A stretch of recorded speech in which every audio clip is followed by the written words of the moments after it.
പാകിസ്ഥാനിലുണ്ടായ മിന്നൽ പ്രളയത്തിൽ മരണസംഖ്യ ഉയരുന്നു. പ്രളയത്തിൽ 8 പേർ കൂടി മരിച്ചുവെന്ന വിവരങ്ങളാണ് പുറത്തുവരുന്നത്. ഇന്ത്യ പാക് ആക്രമണത്തിന് ശേഷം പാകിസ്ഥാന് ശക്തമായ തിരിച്ചടികളാണ് കിട്ടിക്കൊണ്ടിരിക്കുന്നത്. പ്രകൃതി പോലും ഓരോ രാജ്യങ്ങളിലെയും പ്രവൃത്തികൾക്കനുസരിച്ച് മറുപടി നൽകാൻ തുടങ്ങിയെന്നും അഭിപ്രായപ്പെടുന്നവരുമുണ്ട്. ഇതോടെ കഴിഞ്ഞ 24 മണിക്കൂറിനിടെ മഴ മൂലമുണ്ടായ അപകടത്തിൽ മരിച്ചവരുടെ എണ്ണം 18ആയി. വടക്കു പടിഞ്ഞാറൻ പാകിസ്ഥാനിലാണ് ആക്രമണം. സ്വാത് നദിയിൽ മിന്നൽ പ്രളയത്തിനുള്ള സാധ്യതാ മുന്നറിയിപ്പ് മുൻപ് പാകിസ്ഥാൻ സർക്കാർ പുറപ്പെടുവിച്ചിരുന്നു. കനത്ത മഴ തുടരുന്ന സാഹചര്യത്തിൽ നദികളിലും ജലാശയങ്ങൾക്കും സമീപമുള്ള സുരക്ഷ വർദ്ധിപ്പിക്കാനായി പാകിസ്ഥാൻ പ്രധാനമന്ത്രി ഷഹബാസ് ഷെരീഫ് നിർദ്ദേശം നൽകിയിട്ടുണ്ട്.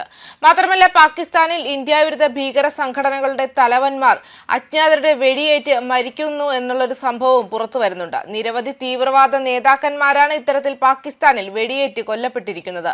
2022 പാകിസ്ഥാനിൽ പ്രളയം ഉണ്ടായിട്ടുണ്ട്. അന്ന് കനത്ത മഴയിലും പ്രളയത്തിലും ദുരിതത്തിലായത് 33 ലക്ഷം പേരാണ്. രാജ്യത്തിന്റെ വിവിധ പ്രദേശങ്ങൾ പ്രളയക്കെടുതി നേരിട്ടിരുന്നു.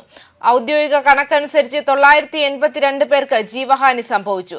1456 പേർക്ക് പരിക്കേറ്റു. 7 ലക്ഷത്തിലധികം വീടുകൾ തകരുകയോ കേടുപാട് സംഭവിക്കുകയോ ചെയ്തിട്ടുണ്ട്.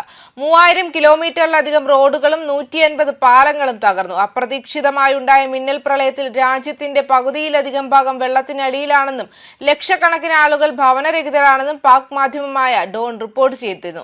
5.7 ദശലക്ഷം പേർ ഭക്ഷണമോ കിടപ്പാടമോ ഇല്ലാതെ ബുദ്ധിമുട്ട് അനുഭവിച്ചിരുന്നു.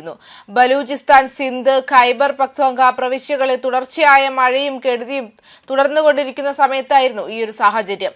സിന്ധ്, ബലൂചിസ്ഥാൻ എന്നിവിടങ്ങളാണ് ഏറ്റവും അധികം ബാധിക്കപ്പെട്ട മേഖലകൾ. മിക്കയിടങ്ങളിലും തീവണ്ടി ഗതാഗതം നിർത്തിവെച്ചിരിക്കുകയായിരുന്നു.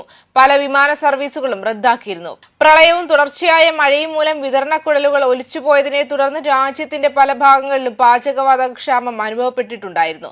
രാജ്യത്ത് അടിയന്തരാവസ്ഥ പ്രഖ്യാപിച്ചതിന് പിന്നാലെ ഷഹബാസ് ഷെരീഫ് സർക്കാർ ഐക്യരാഷ്ട്രസഭയോട് അടിയന്തര സഹായം ആവശ്യപ്പെട്ടതായി വാർത്താ ഏജൻസിയായ ANI റിപ്പോർട്ട് ചെയ്തു.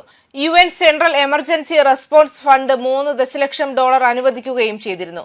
അതേസമയം പാകിസ്ഥാനിൽ കടുത്ത ദാരിദ്ര്യമാണ് അനുഭവപ്പെടുന്നതെന്ന് ലോകബാങ്കിന്റെ ഏറ്റവും പുതിയ പ്രവചനങ്ങൾ സൂചിപ്പിക്കുന്നത്. പാകിസ്ഥാനിലെ ദാരിദ്ര്യ നിരക്ക് 42.4% തുടരുകയാണ്.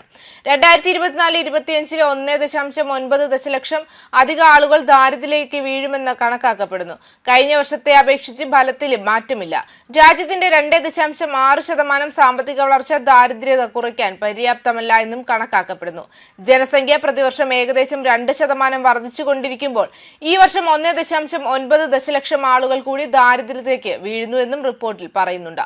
2025 കാലാവസ്ഥാ സ്ഥിതി വഷളായി. മഴയിൽ 40% കുറവായി. കീടങ്ങളുടെ ആക്രമണം, ഉൽപാദന തിരഞ്ഞെടുപ്പുകളിലെ മാറ്റം എന്നിവ കാരണം പാകിസ്ഥാനിൽ കാർഷിക മേഖല ഗണ്യമായ വെല്ലുവിളികൾ നേരിടുന്നുണ്ടെന്ന് ലോകബാങ്കിന്റെ റിപ്പോർട്ടിൽ പരാമർശിക്കുകയും ചെയ്തിട്ടുണ്ട്.